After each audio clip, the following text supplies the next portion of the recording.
moo tax ñu jël ñu am yéene ni incha allahu bu ñu fi yàlla bàyyee samedi 8 novembre 2025 fas yéene nañu amal ndaje bu mag a mag a mag a mag a mag ndaje boo xam ne tuddeewu ma ko méga meeting tuddeewu ma ko giga meeting waaye dama bëgg ñu def ko tera meeting mooy ku xool jaar-jaaru Pastef ak ni mu doxee progressivement ba yegg si fii dafa am ay rendez-vous yoo xam ne ça a été des rendez-vous marquants su dee ci wàllu daje boo ci njëkk mooy meetingu place de l'Obélisque bi nga xam ne ci la ñu présenté woon suñu programme wala suñu livre vision solution pour le Sénégal.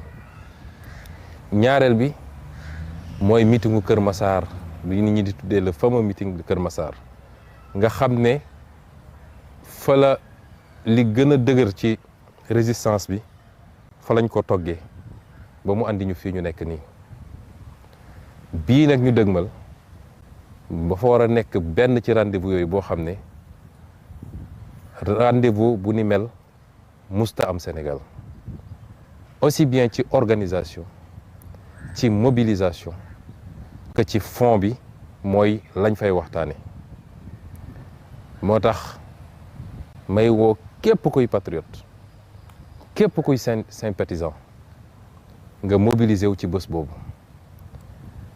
soo gisee ñu tànn def ko fële ci parkingu stade Léopold Sédar Senghor mooy dañoo xool fu ne foo xam ne war nañ faa mun a am daje bu dajale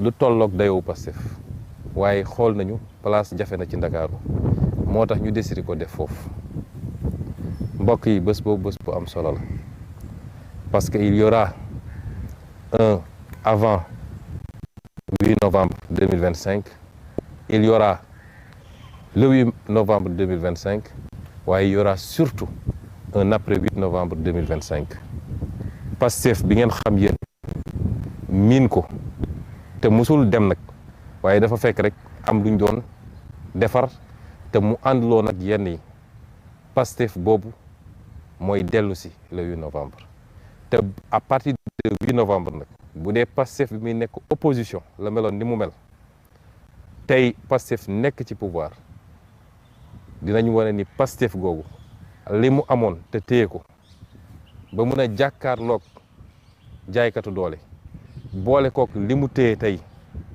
ci li ko Sénégalais yi dénk loolu mooy soppi Sénégal ba faw loolu tax ñu woo leen foofu bés ba nag dinañ ci waxtaane lu bëri waaye mun naa leen ci limal ñetti pàcc incha allahu dinañ fa waxtaanee état ndax yor nañ ko 1 an et demi lu bëri xew na fi du ma dugg ci détails yi lépp ñu ngi koy defee ci bés ba dinaa leen jagleel waxtaan bu xóot bu yaa ci état ak li ko wër yépp nag ci bépp fànnu état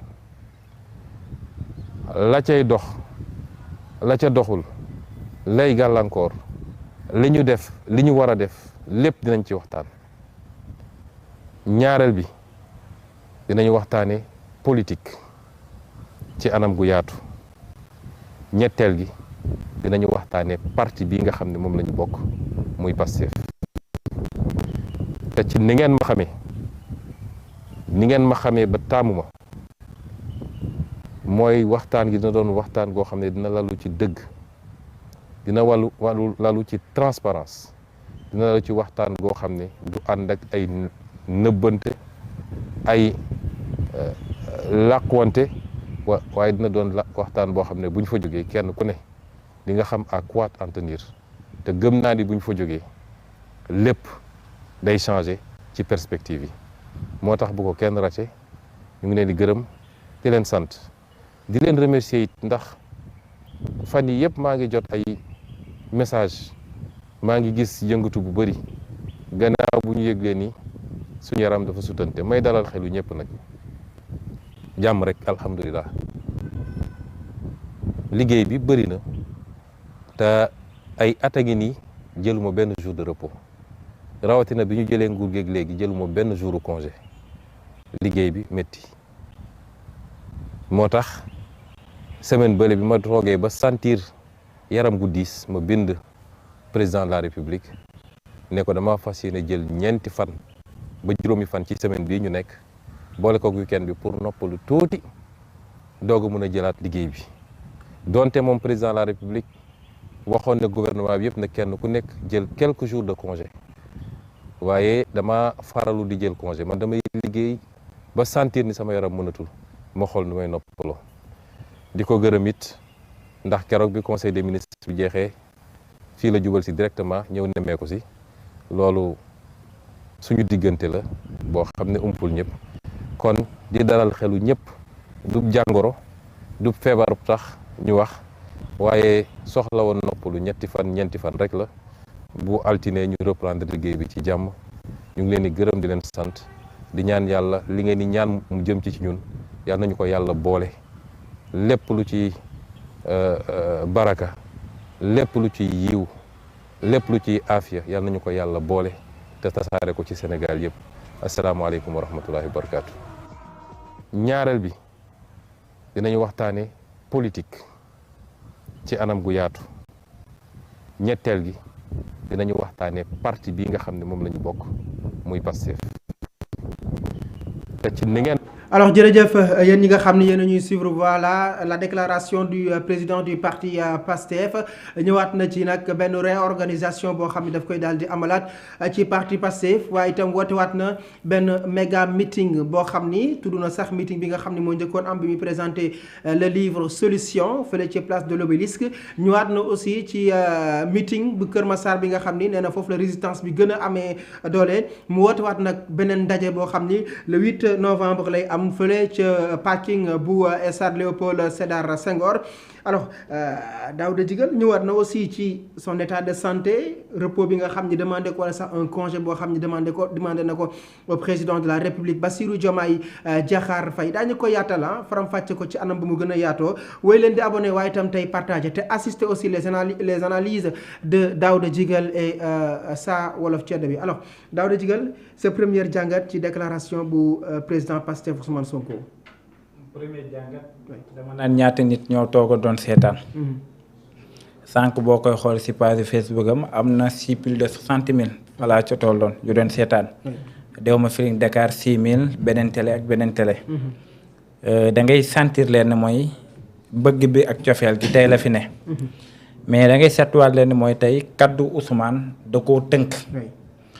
tënk na ko nag boo xoolee annonce la def. mooy si nit ñi liñ doon xaar Ousmane Sonko waxtaane ko. dafa jàpp ab date. tey yaakaaroon nañ ni bu ñëwee. dina wax si point yu bëri. mais point yi nga xam ne yëpp moom la ca fas yéene wax moo ngi ko fas yéene wax mu ne la le 8 novembre dafay organiser li nga xam ne moo di ab terrain meeting. Abdou Khadre. Ousmane dafay politique malheureusement nit yi xamuñu day politique. il est le maître du jeu. Ousmane lay neex l'actualité am. Ousmane lay neex l'actualité du am. xam nga Ousmane lan la def fi ñu toll nii. dafa dajale li Macky Sall liggéeyoon. ak i avocat am. ak seeni ndaje ak det kase. maanaam ak det kase yi. maanaam lépp li nga xam ne moo waroon nekk l'actualité. Ousmane effacé na ko par rapport ak si benn rek dafay wax. ñaar tey. ba le 8 novembre. lu waaye wax dootul safeeti lenn rek mooy safee mooy bis bi Ousmane Sonko wax. sànq nee naa la Ousmane bu tàmbalee dafay dajalewaat mbooloo bi. Ousmane bu tàmbale bu waxaatee nit ñi dañuy am ambition maanaam fi ñu toll nii. bépp patriote loo jàppoon lu ne da nga koy bax. dootuñu nekkati ci ay détails. fi ñu toll nii seeni bët lenn rek lay xool mooy le 8 novembre. moo tax ma ne la ci politique waa ji dañ ko war a nangul yàlla da ko may. xam nga lii xew tey mënoon a def affiche. yëgle le 8 novembre. stade Léopold Sédar Senghor. ca parking ba terrain meeting non. maanaam dafa répondre borom det kase. dafa répondre kuje gi. dafa imposer waat ne boppam moom mooy l'actualité. waxaat nit yi ne tey laa fi gën a ne waxaat ne moom mooy le chef de l'opposition. mais aussi moom mooy le premier ministre du Sénégal.